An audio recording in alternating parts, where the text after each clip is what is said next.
옆 사람하고 한번 인사하실까요? 반갑습니다. 환영합니다. 잘 오셨습니다. 한번 인사하시겠습니다. 감사합니다. 오늘 단일화 오신 분들도 감사하고 오랜만에 오신 분들도 감사합니다. 오늘 본문의 내용은요, 이스라엘과 하나님이 공식적인 계약을 체결하는 장면입니다. 우리가 약속을 하면 잘 지키지 못할 경우가 있죠. 그래서 그 약속을 더 분명하게 하기 위하여 이제 계약서를 씁니다. 그런데 계약서를 쓰고 도장을 찍어도 안 지켜지는 경우가 있습니까? 없습니까? 있죠. 그래서 그 계약보다 더 강력한 약속을 하는 것을 언약이라고 합니다. 히브리어로 베리트라고 하는 말이 그와 같이 강력한 약속이에요. 그래서 만일 그 약속이 깨뜨려졌을 때는 목숨을 담보로 하는 언약이 바로 계약, 언약, 베리트인 것입니다. 오늘 본문에 보면 이런 하나님과 이스라엘 백성들 간의 공식적인 베리트, 이 언약이 이루어지고 있습니다. 오늘 본문의 복잡한 절차 속에는 구원에 대한 아주 중요한 의미들이 다 녹아져 있습니다. 이 구원의 의미를 히브리서나 로마서 같은 경우는 아주 논리적으로 설명을 했다고 하면 출애굽기 19장 그리고 24장에서는 이것을 그림원으로 우리에게 보여주고 있습니다.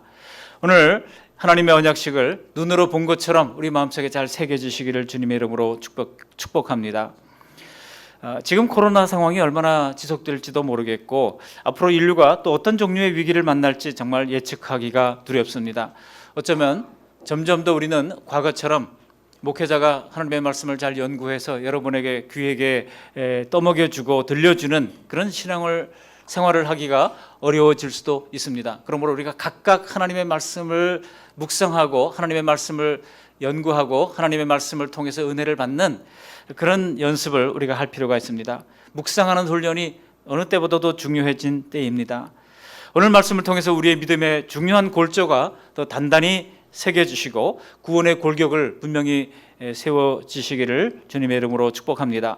온라인으로 예배하는 모든 성도님들에게도 어디에 있든지 현장에서 하나님께 집중하면서 말씀에 집중하면서 은혜를 놓치지 않기를 바랍니다. 지난주에 전기가 갑자기 나가서요, 인터넷이 안 되는 바람에 온라인으로 예배하는 분들이 아마 중간에 끊겼을 겁니다. 참 용서를 구하고요, 잘 회복이 되어서 오늘은 괜찮을 줄로 믿습니다. 자, 오늘 먼저 언약식의 진행 과정과 그 안에 담긴 의미들을 차근차근 살펴보겠습니다. 왜냐하면 우리의 구원에도 이러한 의미들이 그대로 적용되기 때문입니다. 언약식은 사실 출애굽기 19장부터 시작이 됩니다. 그래서 오늘 24장을 우리가 읽었습니다만은 19장에서도 이제 필요한 말씀들을 함께 나누게 될 것입니다. 오늘 본문을 통해서 특별히 네 가지로 골격을 잡으면서 함께 은혜를 나누고자 합니다. 첫 번째로 언약의 내용입니다. 그것은 바로 하나님의 통치와 백성들의 순종이라고 하는 것이죠. 그리고 언약의 과정입니다. 당사자들이 반드시 현장에 참여해야 합니다. 그리고 언약의 인준입니다. 그것은 바로 속죄 제물을 통해서 인준됩니다. 그리고 언약의 실체입니다. 그것은 바로 예수 그리스도를 보여주기 위한 것입니다. 이런 내용으로 함께 말씀을 나누면서 은혜를 나누고자 합니다. 먼저 언약의 내용입니다. 언약의 내용은 바로 하나님의 통치와 백성들의 순종입니다. 먼저 하나님이 어떤 내용으로 이스라엘과 언약식을 갖게 되었는지를 살펴보겠습니다. 사실 하나님이 이스라엘 백성들을 자기 택한 백성들로 삼아 주셨을 때 이스라엘 백성들로서는 하나님이 어떤 분인지를 제대로 알지 못했습니다. 우리가 지금 이해하는 것처럼 그런 성경적 하나님의 모습을 그들은 갖추지 못했습니다. 그저 다른 민족들의 신처럼 자신의 민족, 이 히브리 민족을 수호하는 토속신 정도로 알고 있었습니다. 그러다가 모세가 이들을 이끌고 애굽에서 탈출할 때 비로소 그 하나님을 좀 더 깊게 깨달아 가기 시작합니다. 거기서 그들은 하나님은 10가지 재앙으로 그 강력한 강대국 애굽을 무릎 꿇리는 하나님임을 깨닫게 됩니다. 뿐만 아니라 홍해를 가르시는 여타의 신과는 비교할 수 없는 전능하신 하나님임을 깨닫게 됩니다. 또한 광야에서 구름 기둥과 불 기둥으로 그들에게 필요를 채워주시는 그 하나님의 능력을 보게 됩니다. 또 만나를 공급해 주시고 필요할 때 메추라기도 내려주시는, 그리고 반석을 쳐서 물을 허락해 주시는 하나님의 보호하심을 깨닫게 됩니다. 우리도 오늘 6번째입니다만 계속 광야 시리즈를 통해서 하나님을 그만큼 더 알게 되었으리라 믿습니다. 이렇게 석 달 동안 광야에서 함께 하신 하나님께서 드디어 시내산에 당도합니다. 이 시내산에 당도하자마자 하나님이 비로소 본론을 꺼내기 시작합니다. 그 본론이 뭡니까? 우리 19장 4절 말씀을 함께 읽어보십니다. 19장 4절, 내가 애굽 사람에게 어떻게 행하였음과 내가 어떻게 독수리 날개로 너를 업어 내게로 인도하였음을 너희가 보았느니라. 하나님이 이스라엘을 애굽에서 건져낸 것이 마치 독수리 날개를 업어서 그들을 인도낸 것과 같다는 겁니다. 그러면서 하나님이 무슨 말씀을 하시려고 하는 겁니까? 이 정도면 너희는 이제 내가 누구인지를 알았을 테니 이제 나와 언약을 하자라고 하는 것입니다. 그리고 그 언약 이후에 이 하나님은 이스라엘 백성들에게 무엇을 주실지를 분명히 이제 약속을 주시는 말씀이 19장 4절 5절 6절에 나옵니다. 그 뒤에 5절 6절 말씀을 함께 읽어보십니다. 세계가 다 내게 속하였나니 너희가 내 말을 잘 듣고 내 언약을 지키면 너희는 모든 민족 중에서 내 소유가 되겠고 너희가 내게 대하여 제사장 나라가 되며 거룩한 백성이 되리라. 너는 이 말을 이스라엘 자손에게 전할지니라. 그렇습니다.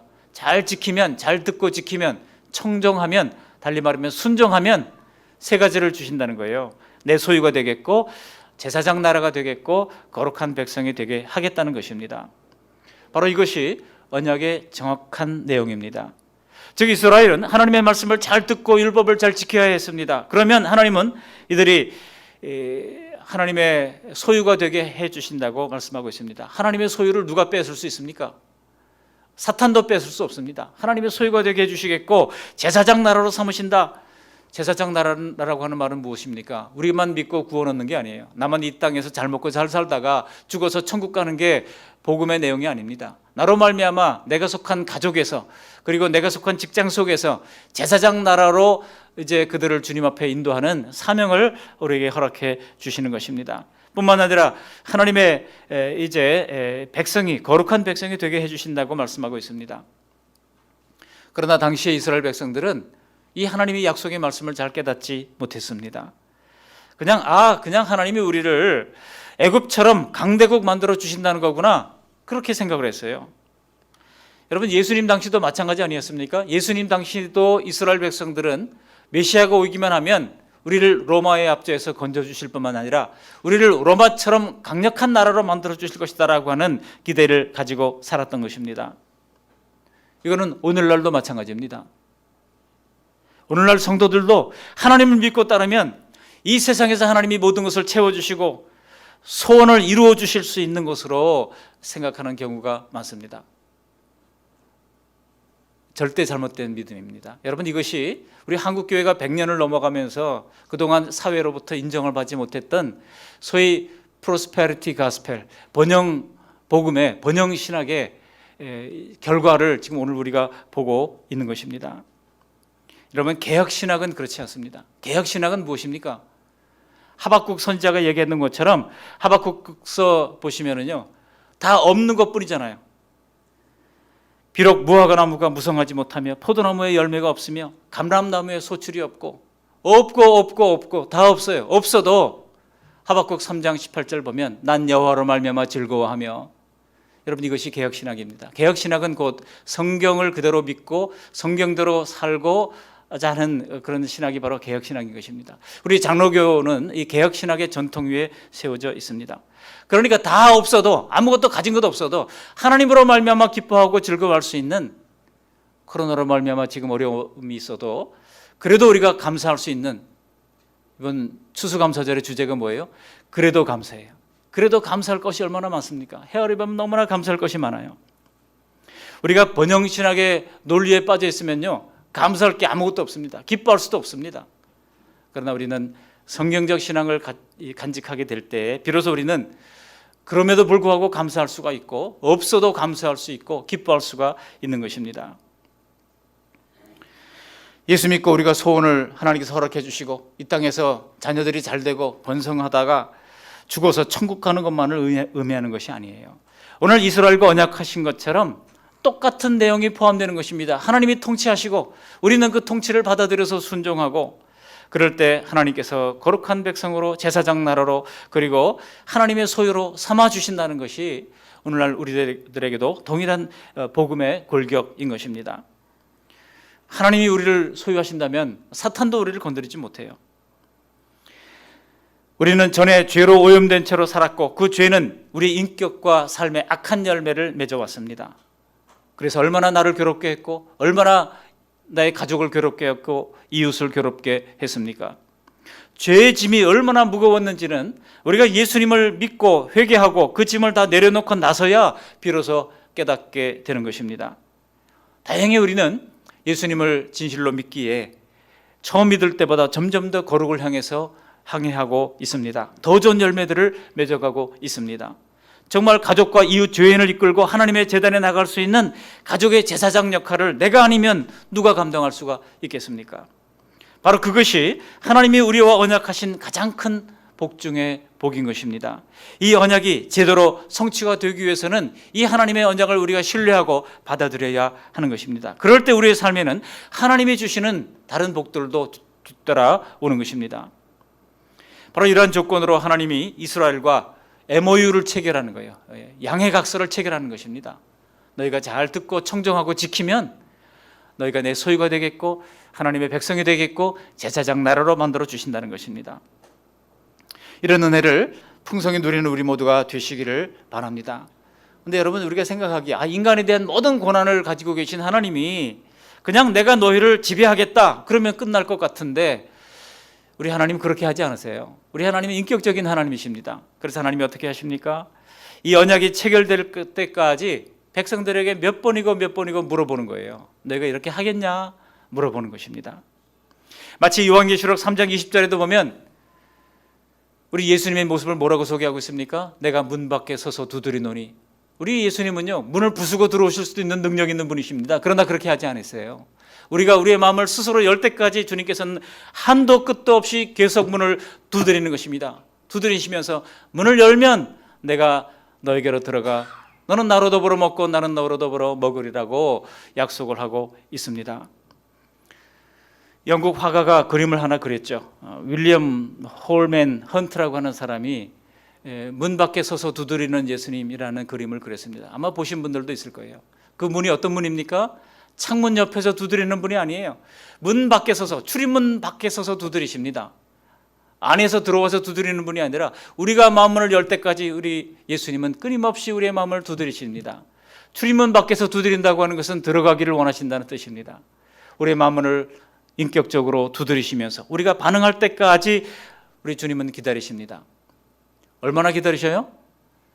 여러분, 베드로전서에 보면은 천년까지도 기다리시는 우리 하나님이세요. 끝없이 인내하시면서 우리가 스스로 반응하면서 주님 앞에 우리의 인생을 드릴 때까지 기다리십니다. 우리가 문을 열면 그때 주님께서 들어와서 주님께서 이제 내가 주인이 되어 다스리던 우리의 삶이 흐트러진 삶이 바로잡힐 때까지 우리의 삶을 깨끗하게 정렬시켜 주시고 우리를 친히 인도해 가시는 것입니다. 그때부터는 내가 나를 사는 것이 아니라 하나님이 내 속에 들어와서 하나님을 위하여, 하나님 나라를 위하여 살아드리게 되는 것입니다. 사랑하는 성도 여러분, 우리에게도 수없이 반복해서 하나님께서 이런 믿을 의사를 물어보셨다고 생각하지 않으십니까? 하나님과 자기 백성의 관계는 결코 일방적으로 지배하는 군주와 백성의 관계가 아닙니다. 오늘 본문에는 나와 있지 않지만 우리 하나님이 이 언약을 어떤 마음으로 했는지를 이 모세 시대를 지나서 800년이 지난 다음에 예레미야 시대에 하나님께서 이렇게 말씀하신 바가 있습니다. 한번 읽어보실까요? 예레미야 31장 31절 32절 말씀을 함께 읽어보십니다. 여호와의 말씀이니라. 보라, 날이 이르리니 내가 이스라엘 집과 유다 집에 새 언약을 맺으리라. 이 언약은 내가 그들의 조상들의 손을 잡고 애굽 땅에서 인도하여 내던 날에 맺은 것과 같지 아니할 것은 내가 그들의 남편이 되었어도 그들이 내 언약을 깨뜨렸음이라. 여호와의 말씀이니라. 여러분, 언약식은요, 고대 중근동 지역에 우리 이스라엘 백성들만 있었던 것이 아니고 당시에 그 중근동 지역의 여러 나라들 사이에 서로 국가와 국가 간의 언약을 할 때도 이런 식으로 언약을 했다고 그래요. 동물을 세로로 쪼개 놓습니다. 그 핏길을 언약의 당사자들이 두 손을 잡고 걸어가는 거예요. 그런데 강대국의 이제 나라의 왕은 너희가 나에게 조공을 바치고 순종하면 내가 너희를 보호해 주겠다. 그런 보호 조약을 하는 것이죠. 그리고 약소국의 왕은 당신을 나의 주군으로 삼아서 이제 당신에게 매년 정기적으로 이제 공물을 바치겠다. 그런 약속을 하는 겁니다. 그리고 그 핏길을 걸어가는 거예요. 그리고 이제 언약이 원만하게 이루어졌음을 선포하게 되면 이제 백성들이 함께 큰 잔치를 벌이면서 언약식을 축하하는 것이 일반적인 당시의 풍습이었다고 그래요. 하나님이 이것을 다 알고 있는 이스라엘 백성들에게 나와 언약을 맺자고 하나님께서 하시는 것입니다. 그런데 여기 예레미야 31장에 보시면 처음에 모세와 맺었던 이 언약이 이제 깨뜨려졌다는 거예요. 깨뜨려져 가지고 이제 하나님이 새 언약을 이제 맺겠다라고 여기에 약속을 하고 있는 것을 볼 수가 있습니다. 물론 이 새 언약은 예수님으로 말미암아 이루어질 새 언약을 예언하고 있는 것입니다. 그런데 중요한 것은 거기에 뭐라고 말씀하고 있습니까? 32절 하반절에 보면 하나님이 그 첫 언약을 맺을 때 마음이 어떠했는지 내가 그들의 남편이 되었소도라고 하는 말씀에서 알 수 있습니다. 오늘 이 조약을 맺으려고 하는 하나님의 마음이 마치 신부를 데려오려는 신랑의 마음과 같다는 것입니다. 여기서 내가 너희 남편이라고 하는 말씀은 오늘날처럼 문제투성이의 부부관계를 지칭하는 그런 말이 아닙니다. 성경에서 하나님이 신랑이 되고 하나님의 백성을 신부라고 표현하는 그런 말씀들을 보시면 항상 교회를 위해서 목숨을 주신 예수님의 사랑을 염두에 두고 말씀하는 것입니다. 많은 경우에 우리는 사실 모든 관계에서 진정한 사랑을 주고받지 못하는 경우들이 많습니다. 심지어 한 사람에게조차 만족한 사랑을 받지 못해서 외롭고 허무한 삶을 살아가는 사람들이 한둘이 아닙니다. 그런데 하나님의 사랑을 우리가 알게 되면, 하나님의 사랑을 알게 되면 근원적인 이 외로움과 허물을 우리는 이길 수가 있는 것입니다. 즉 하나님의 사랑이 모든 것을 채울 수 있다고 하는 뜻입니다. 이런 사랑을 알기 전에는 언약에 서명할 수가 없는 것이죠. 우리 모두는 예수님의 십자가 사랑의 진실함을 믿기에 다들 마음의 서약을 하시고 예수님을 나의 구주와 주님으로 받아들인 줄 믿습니다. 믿으십니까? 오늘 모세를 통해 전달받은 하나님의 이 언약의 내용은 바로 이것입니다. 하나님이 통치해 주실 때 우리가 청정하고 지키고 순종하면 하나님의 소유 삼아주겠다, 제사장 나라가 되게 해주시겠다, 거룩한 백성으로 삼아 주신다고 하는 약속입니다. 이것이 바로 언약의 내용인 것입니다. 구약시대뿐만 아니라 오늘 우리들에게도 동일한 언약의 내용인 것입니다. 두 번째로 언약의 과정입니다. 두 번째 대조로 언약의 과정은 무엇입니까? 언약 당사자들이 현장에 있어야 합니다. 참여해야 돼요. 여기 반드시 언약 당사자들이 참여를 해야 되는데 오늘날처럼 줌을 통한 비대면으로 언약식을 진행할 수가 없는 것입니다. 반드시 현장에 있어야 되는데 하나님이 먼저 내려오십니다. 언약을 체결하기 위하여 하나님이 신의 산으로 실체에 하나님이 강림하시는 모습이 등장하는 것을 볼 수 있습니다. 그래서 언약의 당사자가 직접 현장에서 마주하게 되는데 이건 환상이 아닙니다. 실체이신 하나님이 땅에 내려오십니다. 여러분, 실체이신 하나님이 땅에 내려오신 것은 구약에서 바로 이 부분이 거의 유일합니다. 19장에 보시면 하나님이 현현, 하나님이 강림하시는 것을 현현이라고 부르는데요, 그 하나님의 현현이 나오고 있는데 19장 16절 이하를 보시면 이렇게 말씀하고 있어요. 뭐라고 말씀하고 있습니까? 우레와 번개와 빽빽한 구름이 덮였다고 말씀하고 있습니다. 나팔 소리가 크게 들렸다고 말씀하고 있습니다. 온 산이 크게 진동했습니다. 백성들은 두려워 떨었습니다. 하나님이 나타나시는데 그의 모든 권능 속에서 하나님이 나타나시는 것을 볼 수가 있습니다. 이것은요, 하나님이 직접 이렇게 강림하는 경우가 아니더라도 꿈의 환상으로 봤던 경우도 마찬가지예요. 여러분, 이사야서 6장을 보시면은 이사야서가 환상 가운데 우시야 왕이 죽던 해에 내가 높이 들린 하나님의 현상을 보게 됩니다. 그가 생각했던 하나님의 모습은 당시의 군주들의 모습 정도로만 생각했던 거예요. 왕이 높은 보좌 위에 앉아 있는, 그리고 만조백관들이 그 옆에 도열하고 있는 그런 모습으로만 하나님을 생각했던 이사야였습니다. 그런데 그가 꿈에 보았던 하나님은, 환상 가운데 보았던 하나님은 어떤 하나님이었습니까? 하나님이 성전에 앉았는데 그 옷자락이 성전에 가득했습니다. 얼마나 장대하고 웅장한 하나님이신지 몰라요. 그리고 천사들이 그 하나님의 이름을 찬양을 하는데 거룩하다 거룩하다 거룩하다, 하며 찬양을 하는데 그 소리가 얼마나 큰지 산들이 진동하고 성전이 떨리는 모습을 보면서 이사야가 고백을 하잖아요. 화로다 나라 망하게 되었도다. 내가 이런 거룩한 하나님 앞에 입술이 부정한 내가 어떻게 살겠느냐 하면서 고백을 하는 것을 볼 수가 있습니다. 아니, 환상만 봐도 하나님의 환상이 그렇게 어미하고 영광스럽다는 겁니다. 그러면 여러분 이렇게 생각할 수 있어요. 하나님이 이렇게 자신을 과시하면서 나타나나? 그렇게 생각할 수 있습니다. 그러나 그렇지 않습니다. 다만 우리가 하나님 아버지라고 부르는 그 하나님은 실제로 이런 위엄을 수반하고 계시는, 그 본질 자체가 이런 영광을 수반하고 계시는 하나님이라고 하는 것을 성경에서 보여주고 계십니다. 심지어 우리 하나님이 이 땅에 아기의 모습으로 성육신하고 오셨을 때도 베들레헴 마구간에 아기로 오신 그 아기의 모습을 성경은 뭐라고 묘사하고 있습니까? 이때 아기의 모습으로, 인간의 모습으로 오셨기 때문에 엄청난 하나님의 영광을 가리시고 인간의 몸으로 오셨습니다. 그럼에도 불구하고 사도 요한이 어린 아기를 보았을 때 이렇게 기록을 하고 있습니다. 요한복음 1장 14절 말씀을 함께 읽어보십니다. 말씀이 육신이 되어 우리 가운데 거하심에 우리가 그의 영광을 보니 아버지의 독생자의 영광이요 은혜와 진리가 충만하더라. 아멘. 뭐를 봤다고요? 아기를 통해서 그의 영광을 봤다고 하는 것입니다. 아기를 통해서 하나님의 영광을 봤다는 겁니다. 아버지의 독생자의 영광이 그에게 충만했다고 말씀하고 있습니다.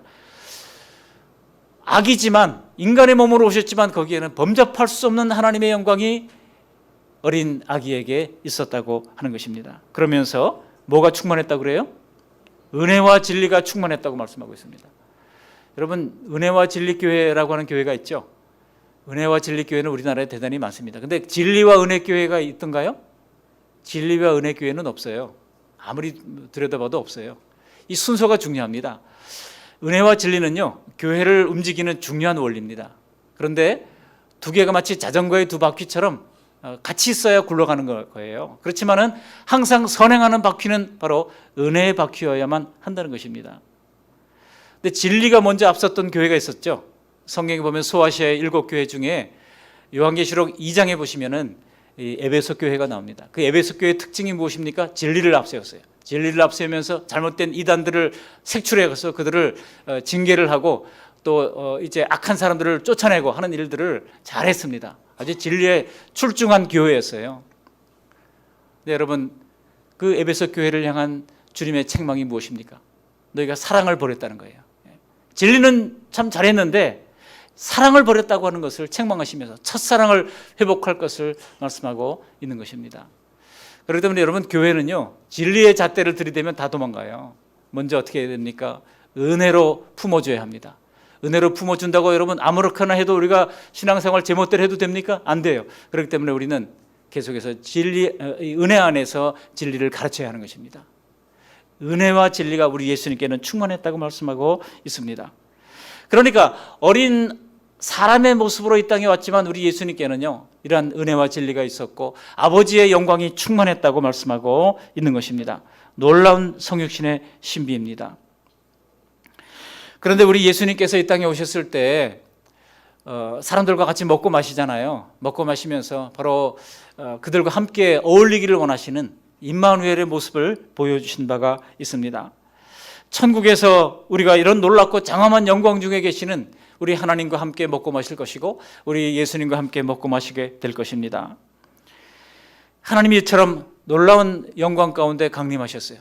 그리고 이제 사람들이 서게 됩니다. 하나님 앞에 언약의 당사자들인 하나님의 사람 모세가 서고 그 이후에 제사장이 서고 그리고 그 뒤에는 이제 70명의 대표들이 서게 됩니다. 이게 이제 3등 구분이 되는 것을 볼 수가 있어요. 모세가 있고 그다음에 누가 있습니까? 이제 아론의 계열 이 제사장들과 그리고 70명의 대표들이 중턱에까지 옵니다. 그리고 백성들은 산 밑에 있어요. 산 밑, 중턱, 그리고 더 높은 곳에 모세가 하나님과 더불어 함께 있습니다. 우리 세 그룹으로 나누어진 모습이 1절, 2절에 있는데요. 우리 1절, 2절 말씀을 함께 읽어보시겠습니다. 또 모세에게 이르시되 너는 아론과 나답과 아비후와 이스라엘 장로 70명과 함께 여호와께로 올라와 멀리서 경배하고 너 모세만 여호와께 가까이 나오고 그들은 가까이 나오지 말며 백성은 너와 함께 올라오지 말지니라. 자, 올라갈 수 있는 사람과 올라갈 수 없는 사람이 구분이 되어져 있습니다. 백성들은 산 아래, 제사장 아론의 두 아들과 70명의 장로들은 산 중턱에, 그리고 모세는 하나님께 더 높이 올라가게 됩니다. 여기서 일반 백성들보다 제사장 그룹을 좀 더 가까이 중턱까지 나오게 한 이유는 무엇일까요?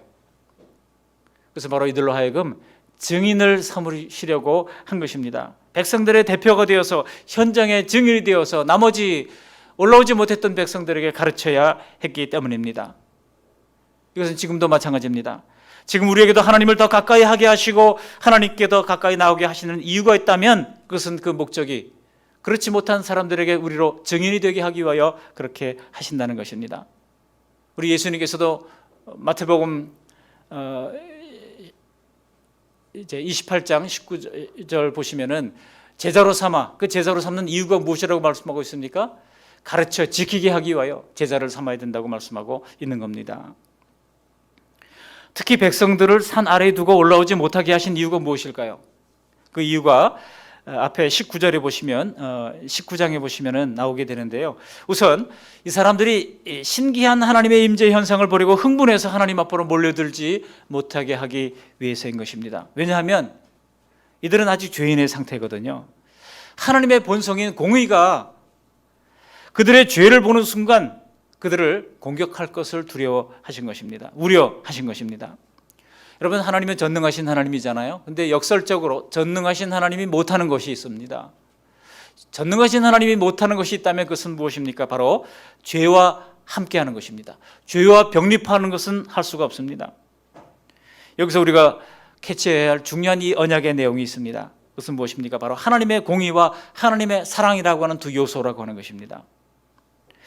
하나님의 공의는 그들의 죄를 치료해야 하건만 하나님의 사랑은 백성들을 신부로 맞이해야 합니다. 그러니 우리 하나님 가운데 이제 정말 어려운 불가능한 그런 상황이 지금 놓이게 된 것입니다. 하나님의 공의는 그들의 죄에 대해서 가치없는 심판을 베풀어야 하는데 죄인을 사랑하시니 하나님의 놀라운 딜레마가 여기에 있는 것입니다. 언약의 과정은 이처럼 언약의 당사자들의 참여가 있어야 합니다. 하나님이 강림하셨고 백성들이 이제 신의 산에 밑에 중턱에 그리고 더 높이 섰습니다. 세 번째 대주로 그 언약은 어떻게 인준되는가 하는 것입니다. 언약의 인준, 오늘 이것이 바로 본문의 말씀의 핵심 상황입니다. 그래서 바로 속죄 제물이라고 하는 것입니다. 하나님과 죄인 이스라엘이 언약을 하기 위해서는 죄 문제가 먼저 해결되어야 했기 때문에 제물이 필요했습니다. 그래서 하나님과 백성 두 당사자 사이에는 제단이 놓이게 됩니다. 제단은 백성들의 죄를 제거하기 위한 속죄 제물을 드리기 위해서 반드시 필요한 것입니다. 바로 거기서 그 제단 위에서 하나님의 사랑과 공의의 충돌을 해결하신 것입니다. 제단 앞에 놓은 12지파의 돌기둥은요, 모든 12지파 전부를 하나님이 이 속죄에 포함시켰다고 하는 의미입니다. 또 5절을 보시면 청년들이 대표로 이스라엘의 죄를 속죄하기 위한 소를 잡아 번제와 화목제를 드리는 장면이 기록되고 있습니다. 우리 5절 말씀을 함께 읽어보십니다. 5절, 이스라엘 자손의 청년들을 보내어 여호와께 소로 번제와 화목제를 드리게 하고. 여기 자세히 보시면은요, 이 언약식에서의 제사법은 굉장히 다른 것을 알 수 있습니다. 누가 제물을 드려요? 제사장이 드립니까? 아니에요. 언약의 참여자들이 드리는 것입니다. 언약의 참여자들 가운데 이 청년들이 나가서 직접 소를 잡아서 드리는 것을 알 수가 있습니다. 레위기 1장 4절로 6절 보면 이 자세한 내용을 이렇게 소개를 하고 있습니다. 같이 한번 읽어보시겠습니다. 레위기 1장 4절에서 6절입니다. 그는 번제물의 머리에 안수할지니 그를 위하여 기쁘게 받으심이 되어 그를 위하여 속죄가 될 것이라. 그는 여호와 앞에서 그 수송아지를 잡을 것이요 아론의 자손 제사장들은 그 피를 가져다가 회막문 앞 제단 사방에 뿌릴 것이며 그는 또 번제물의 가죽을 벗기고 각을 뜰 것이요. 여러분, 놀라운 것은 하나님께 제사하는 죄인 스스로가 제물을 잡고 가죽을 벗기고 각을 뜨는 것이 원래 모세에게 주셨던 이런 율법의 내용이라고 하는 것입니다. 그저 나중에 아주 품위 있게 양의 머리에 죄를 전가하는 안수를 하고 그러면 제사장이 가져다가 다 제물을 해서 드리고 자기는 그냥 이제 기품 있게 돌아오는 것이, 그런 것이 아니라고 하는 것입니다. 살아있는 제물의 목에 칼을 대어 죽여야 하고 가죽을 벗겨야 하고 각을 뜰 때 예배자는 피투성이가 됐겠죠. 제가 과거에 군대 생활을 할 때 주변에 어떤 돼지 농가에서 그 병사들이 먹고 남은 음식을 가져갔어요. 남은 잔반을 다 이제 모아갔어요. 근데 이분이 1년에 부대 창립 기념일 뭐 이런 때가 되면은요, 꼭 돼지 2마리를 가져오십니다. 근데 돼지를 잡아서 가져오는 게 아니라 살아있는 돼지를 그 주방 옆에다가 내려놓고 가요. 그 주임 상사가 누구 돼지 잡아본 사람? 근데 놀랍게도 또 한두 명이 또 있더라고요. 근데 하는 말이 해머로 뭐 머리를 어떻게 정확하게 내리치면 한 번에 꽥 죽는다고 그래요. 그래서 이제 제가 이제 다들 이제 병사들이 어떻게 하나 그 초미의 관심사에 제가 볼 거 아닙니까? 근데 죽기는 왜 죽습니까? 얘가 얼마나 그냥 큰 소리를 지르면서 꽥꽥거리는지요. 이 동물을 잡는 게, 여러분 우리가 참 편안하게 돼지고기, 소고기 사 먹을 수 있는 게 우리가 먹으면서 감사해야 돼요. 이 축산업자들 참 애쓰고 수고한다. 그들의 수고로 이렇게 먹는다. 이 생각을 해야 됩니다. 여기 보세요. 백성들이 하나님 앞에 나가는 데처럼 자기가 직접 가가지고 이 소를 잡으려니 이게 보통 일이 아니지 않습니까? 이렇게 살아있는 제물의 목에 칼을 대고 각을 뜨고 피투성이가 된 모습으로 제사법을 드리면서, 내 죄를 사하기 위해서는 이렇게 한 생명이 죽어가야 하는구나, 그런 것을 그들이 깨닫게 됐던 겁니다. 뭐 오늘날도 마치 구약시대의 모습처럼 우리가 그렇게 제물을 바쳐야 한다고 하면 어쩌면 우리는 조금 더 죄에 대한 경각심을 더 가졌을지도 모르죠. 이렇게 당시 청년들은 제물과 씨름하면서 처참히 죽는 제물의 모습을 똑똑히 경험을 했던 겁니다. 그리고 모세는 이 제물에게서 나온 피를 받아서 여러 양푼에 나누어 담습니다. 반은 여러 양푼에 나누어 담고 반은 이 제단 사방에 뿌리게 됩니다. 하나님을 섬기는 제단이라 할지라도 피의 속죄가 없다고 하면 하나님께 예배드릴 수가 없다는 것입니다. 오늘날도 마찬가지예요. 속죄왕 되시는 예수님 없는 예배는 하나님께 받아들여지지 않습니다. 그리고 모세가 기록한 언약서를 가져다가 이제 백성에게 들려줍니다. 그리고 백성은 다 듣고 난 뒤에 계약에 동의를 하는 장면이 기록되고 있는데요, 우리 6절 7절 말씀을 함께 읽어보십니다. 6절 7절. 모세가 피를 가지고 반은 여러 양푼에 담고 반은 제단에 뿌리고 언약서를 가져다가 백성에게 낭독하여 듣게 하니 그들이 이르되 여호와의 모든 말씀을 우리가 준행하리이다. 여호와의 모든 말씀을 준행하겠다라고 그들은 이제 이것을 수납한 것입니다. 계약이 완전히 성취가 된 것입니다. 그때 모세는 여러 양푼에 담긴 피를 어떻게 합니까? 백성들에게 뿌리는 거예요. 제가 설교를 준비해서 물감을 우리 성도님께 한번 뿌려볼까 생각했는데 자제하기로 했습니다. 이 피를 담겨놨을 거예요. 쫙 뿌리고 또 이쪽에도 한번 쫙 뿌리는 거예요. 백성들의 옷에 이 피가 말이죠, 다 튀었을 거 아니겠습니까? 끔찍한 상황입니다. 이로써 결코 이 언약식에 참여한 백성들은 관객이 아닌 것이 증명이 되는 것입니다. 그냥 구경꾼으로 있다 가는 게 아니에요. 나도 이 언약에 핏뿌림을 받아서 하나님의 언약에 참여했다고 하는 것을 사람들은 전율하면서 느끼게 되었던 겁니다. 피가 내 몸 여기저기에 튀고 묻혀지는 끔찍한 경험을 하게 됩니다. 피를 뿌리면서 모세가 이렇게 말합니다. 8절에 보면 이렇게 얘기하죠. 8절 말씀을 함께 읽어보실까요? 모세가 그 피를 가지고 백성에게 뿌리며 이르되 이는 여호와께서 이 모든 말씀에 대하여 너희에 세우신 언약의 피니라. 무슨 피? 언약의 피니라 그랬어요. 언약의 피. 이 말의 뜻은 제물의 피가 이 언약식의 핵심이라고 하는 그런 의미입니다. 무고하게 희생된 제물의 피를 볼 때 하나님이 이스라엘 백성들의 죄를 용서하시고 자기 백성으로 여겨주시겠다고 하는 것입니다. 그리고 이 피가 하나님의 제단에 뿌려졌듯이 언약하는 사람들에게도 뿌려져야 언약이 체결된다는 것입니다. 그것은 사람들 쪽에서도 이 피로 말미암아 죄가 용서받게 되었다고 하는 것을 인정하신다는 뜻입니다. 지금 뿌려진 이 피는 단순히 어떤 상징적인 의미가 아니에요. 실제로 그 피를 통하여 자기의 죄악으로 말미암아 지금 하나님 앞에 살아 있을 수조차 없었던 백성들이 목숨을 부지하게 된 것입니다. 그것을 현장에서 보여주심으로써 언약의 피가 실제로 죄를 덮는다고 하는 사실을 가르쳐 준 것입니다. 언약의 피가 죄를 어떻게 한다고요? 덮는다는 것입니다. 죄가 없어진 게 아니에요. 덮어요. 하나님이 눈을 가리우는 것입니다. 여러분, 우리가 예수 믿는다고 해서 죄가 다 사라지나요? 그렇지 않아요. 예수님의 피가 우리를 덮어주시는 것입니다. 그래서 우리를 하나님의 의로운 사람으로 여겨주시는 것입니다. 우리가 완전히 의롭게 된 게 아니에요. 완전히 의롭게 되기 위해서는 이제부터 하나님의 말씀의 지배를 받으면서 날마다 우리의 모든 죄악의 요소들을 걷어내는 훈련을 해야 되죠. 그러면서 성화의 긴 과정을 거쳐 가게 되는 것입니다. 한번 목욕했지만은 여전히 죄악이 떨어지잖아요. 그러면 제가 요즘 주변에 낙엽을 쓰는데요.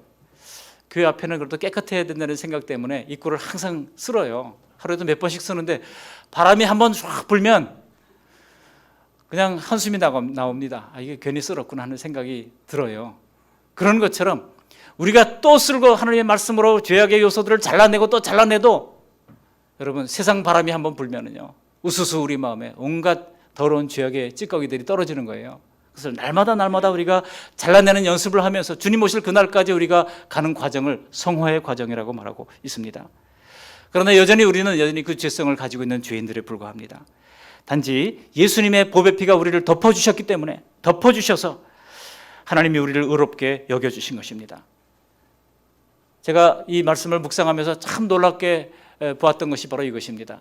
여러분 이렇게 핏부림을 받은 백성들에게 뭐가 달라졌는지 아십니까? 1절에 보시면 장로들이 멀리서 하나님을 경배했잖아요. 멀리서 있었습니다. 멀리서.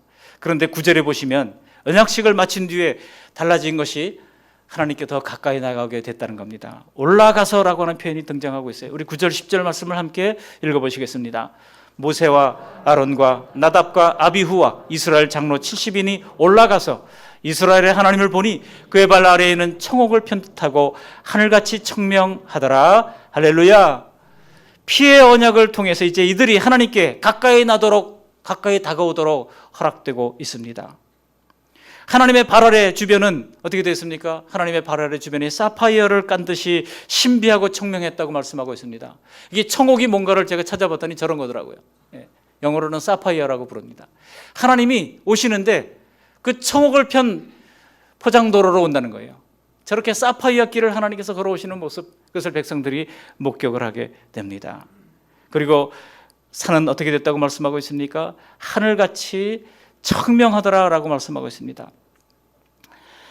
처음에 이들을 두렵게 했던 우레와 구름과 산을 뒤흔드는 그런 소리들은 다 사라졌습니다. 대신에 하나님의 사랑과 평안과 위로가 이들에게 이제 부어졌던 것입니다. 그리고 언약식을 마친 이스라엘 백성들은 이제 어떻게 합니까?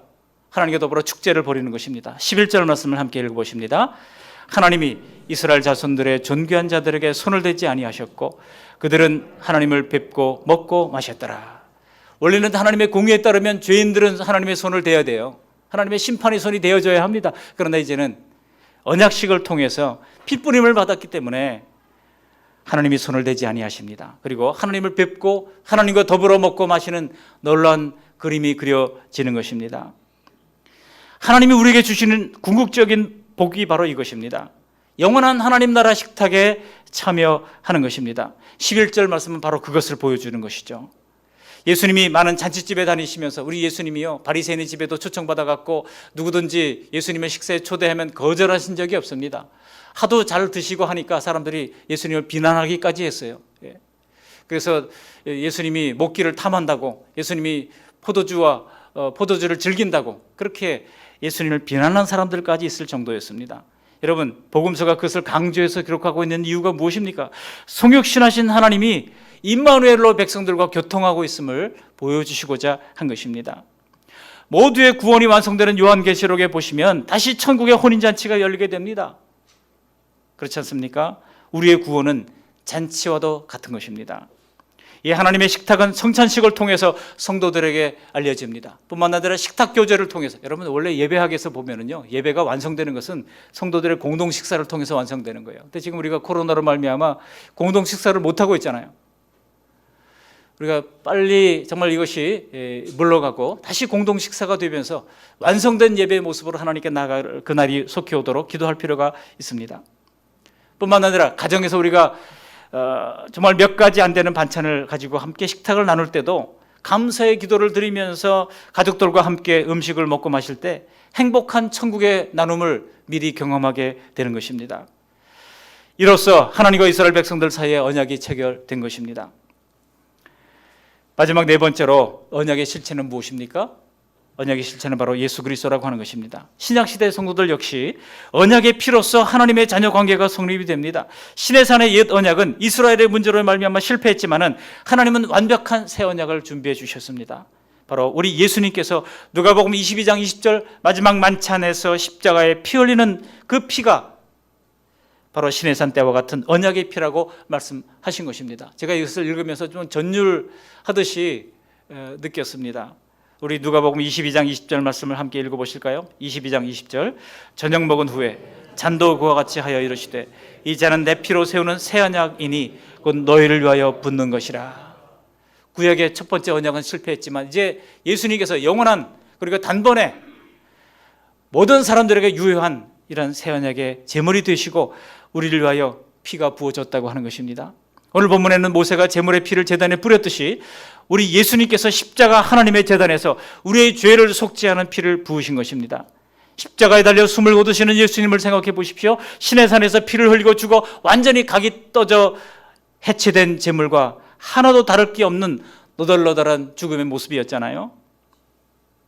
또한 시내산 언약에서 백성들의 몸에 이 피가 뿌려진 것처럼 우리에게도 예수님의 피가 뿌려져야 하는 것입니다. 사실 그들의 흰 옷에 제물에 붉은 피가 묻는 것 자체가 얼마나 끔찍하고 충격적입니까? 자기 옷에 뿌려진 피에 대한 인상은 강렬했을 것입니다. 우리 예수님께서도 요한복음에서 보면 아주 쇼킹한 말씀을 하십니다. 우리 요한복음 6장 54절 말씀 함께 읽어보시겠습니다. 내 살을 먹고 내 피를 마시는 자는 영생을 가졌고 마지막 날에 내가 그를 다시 살리리니. 아멘. 지금도 신자들은 예수님의 살을 먹고 예수님의 피를 마셔야 한다는 뜻입니다. 그러므로 주님의 속죄의 피가 나를 구원한다고 하는 것을 우리는 더 확고히 믿을 필요가 있습니다. 내 공로가 아니에요. 속죄의 피가 우리의 죄를 가리워주는 것입니다. 우리를 의롭다고 여겨주시는 것입니다. 시내산에서 붉은 피가 온몸에 뿌려진 충격적인 경험처럼 예수님의 흘리신 보혈이 그만큼 선명하게 우리의 심령에 뿌려져야 절대 부인할 수 없는 믿음을 가지게 된다는 것입니다. 이 언약의 피가 없다면 죄송하지만 우리 중에 아무도 하나님께 용납될 수가 없습니다. 하나님의 심판에 엄미한 이제 심판을 받게 될 뿐인 것입니다. 말씀을 정리합니다. 오늘 시내산의 언약을 정리하자면 하나님의 이 대립되는 두 가지 속성, 하나님의 사랑과 하나님의 공의가 제물의 피를 통해서만 해결된다고 하는 것이 가장 중요한 핵심입니다. 하나님은 예수님의 피를 볼 때 죄를 완전히 용서해 주시는 새 언약을 체결하셨습니다. 우리는 바로 그것을 믿고 하나님의 자녀가 된 줄로 믿습니다. 따라서 하나님은 우리를 소유하셨고 하나님이 가지신 가장 좋은 것들로 우리를 기르시고 양육해서 거룩한 백성으로 빚어가는 가운데 있습니다. 그리고 이 세상에 대해서는 제사장 나라가 되어서 그들을 주님 앞으로 인도하라고 하는 사명을 허락해 주신 것입니다. 그런데 안타까운 것은 이 코로나로 말미암아 지금 우리 한국 교회가 위상이 너무나 추락했어요. 최근 조사한 결과에 따르면 사람들이 교회에 대하여 가지는 그런 인상이 무엇인가라는 질문에 대해서 사람들이 이렇게 답변을 했더라고요. 좀 거리를 두고 싶다. 너무 이중적이다. 너무 자기 속만 차린다. 이런 답변들을 했더라고요. 여러분, 이것은 우리에게 주신 그 제사장의 사명과 너무나 동떨어진 것입니다. 그동안 교회가 예수님의 말씀대로 살지 않은 그 결과가 그렇게 나타나는 것입니다. 오늘 언약식을 한 이스라엘이 하나님의 말씀을 지키지 않은 결과 첫 번째 언약은 이 시내산 언약은 파기되고 말았고 심판을 받게 되었던 것을 구약 성경이 가르쳐주고 있죠. 우리는 이것을 두렵고 떨림으로 받아들여야 할 것입니다. 우리는 이제 예수님의 새 언약의 피를 믿음으로만 견고한 구원을 얻는 것이지만은 말씀대로 지키지 않는 믿음이 있다고 하면 검증되지 않은 믿음, 초보적인 믿음, 완성되지 않은 믿음일 뿐인 것입니다. 그러므로 주님의 말씀을 잘 지키면서 하나님의 자녀됨을 누리는 가운데 사죄의 은총 가운데 매일 주님과 더불어 잔치하는 천국의 기쁨을 누리는 우리 모두가 되시기를 주님의 이름으로 축복합니다. 아멘. 고맙고 감사하신 하나님 아버지, 죽을 수밖에 없는 죄인을 구원하기 위하여 시내산 언약으로 구약시대 동물의 피를 통한 대속의 기회를 주셨건만 하나님의 소유 제사장 나라 거룩한 백성 삼아 주시려는 하나님의 뜻을 저버린 인간의 실패를 불쌍히 여기시고 긍휼히 여기셔서 다시 예수 그리스도의 영원한 속죄의 제물로 말미암아 누구든지 예수 그리스도를 믿는 자마다 구원을 얻는 새 언약을 선물로 내려주심을 고맙고 감사합니다. 오늘 신의 산 언약을 통하여 그 언약의 실체이신 예수님을 나의 구주와 나의 주님으로 확실히 받아들입니다. 예수님을 받아들임으로 말미암아 죄 사함을 받아 죄의 어둠의 그늘은 다 사라지게 하시고 내가 그로 더불어 먹고 그는 나로 더불어 먹는 임마누엘의 기쁨을 누리는 복된 인생 다 되게 도와 주시옵소서. 징계를 받음으로 평화를 주시고 채찍에 맞음으로 나음을 받게 하신 우리 구주 예수님의 이름으로 감사하며 기도합니다. 아멘.